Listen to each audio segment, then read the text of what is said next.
Assalamualaikum warahmatullahi wabarakatuh. Waalaikumsalam warahmatullahi wabarakatuh.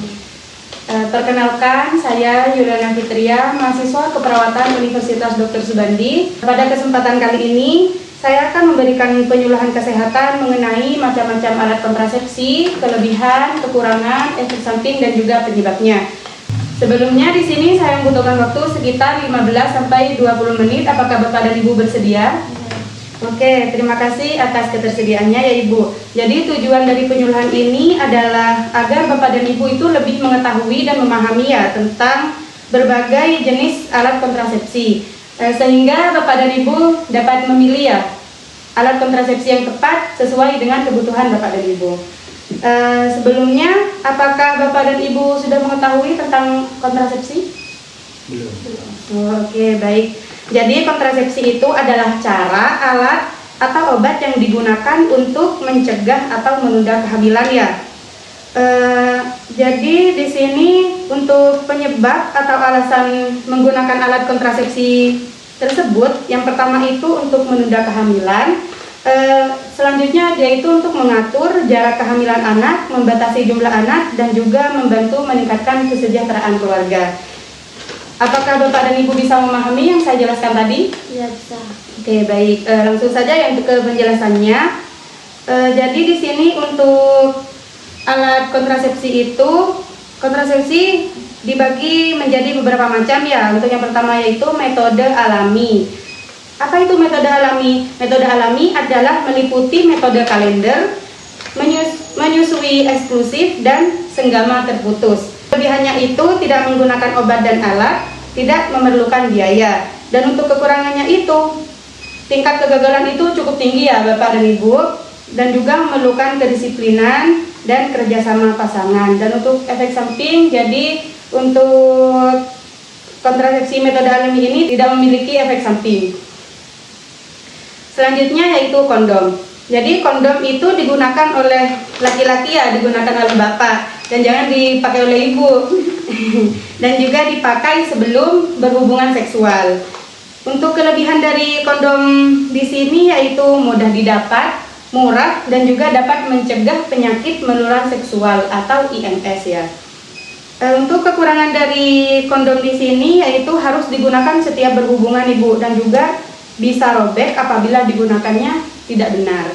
Untuk efek sampingnya itu bisa mengalami alergi atau iritasi pada bagian pengguna.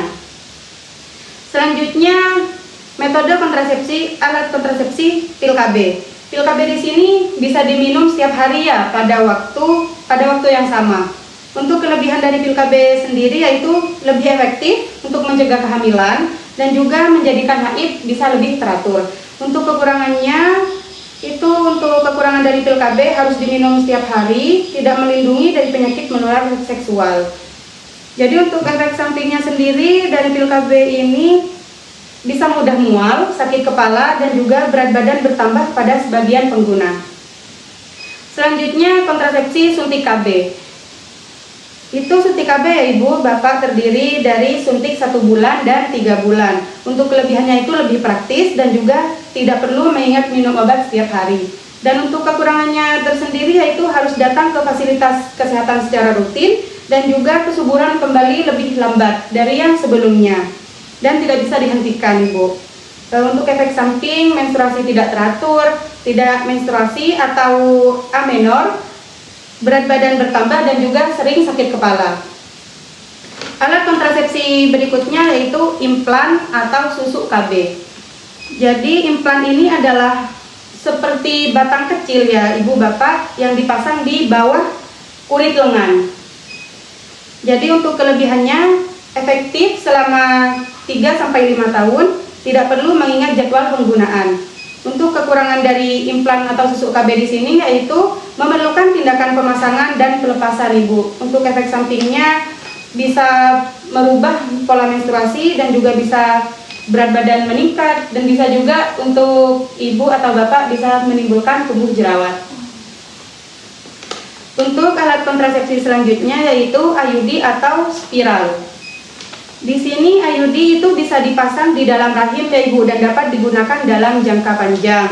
Untuk kelebihannya sangat efektif dan juga kesuburan cepat kembali setelah dilepas. Untuk kekurangan tersendiri yaitu harus dipasang oleh tenaga kesehatan. Efek sampingnya itu ibu bisa mengalami kram perut dan juga pendarahan lebih banyak pada awal penggunaan. Bisa menimbulkan bercak pendarahan juga. Kontrasepsi yang terakhir yaitu adalah kontrasepsi mantap. Yang dimana terdiri dari tubektomi pada wanita dan vasektomi pada pria. Untuk kelebihannya itu sangat efektif dan juga bersifat permanen.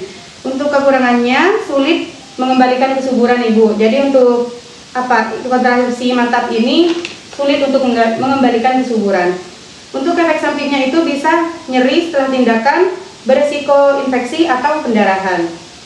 Baik Bapak dan Ibu, di sini saya ingin mengetahui pemahaman Bapak dan Ibu ya, karena saya tadi sudah menjelaskan tentang alat kontrasepsi, efek sampingnya dan juga kelebihan kekurangan. Jadi saya ingin bertanya, apa sih yang dimaksud dengan KB? KB adalah usaha yang dilakukan oleh pasangan suami istri untuk merencanakan jumlah anak, mengatur jarak kehamilan, dan menentukan waktu yang tepat untuk memiliki anak. Oke, bagus sekali ya Ibu. Untuk jawabannya sudah benar ya. Di sini dapat disimpulkan bahwasannya setiap alat kontrasepsi itu memiliki kelebihan dan juga kekurangannya, dan juga ada efek sampingnya ya Ibu Bapak. Jadi tidak ada satu metode yang cocok untuk semua orang. Jadi oleh karena itu pemilihan kontrasepsi itu sebaiknya dilakukan setelah berkonsultasi dengan tenaga kesehatan, entah itu dokter, bidan ataupun perawat ya. Baik Bapak dan Ibu, sebelumnya apakah ada pertanyaan atau ada yang ingin disampaikan? Tidak ada. Oke, baik Bapak Ibu. Baik Bapak Ibu, terima kasih atas perhatian dan kerjasamanya ya. Semoga penyuluhan ini bisa bermanfaat untuk Bapak dan Ibu untuk memilih kontrasepsi yang tepat.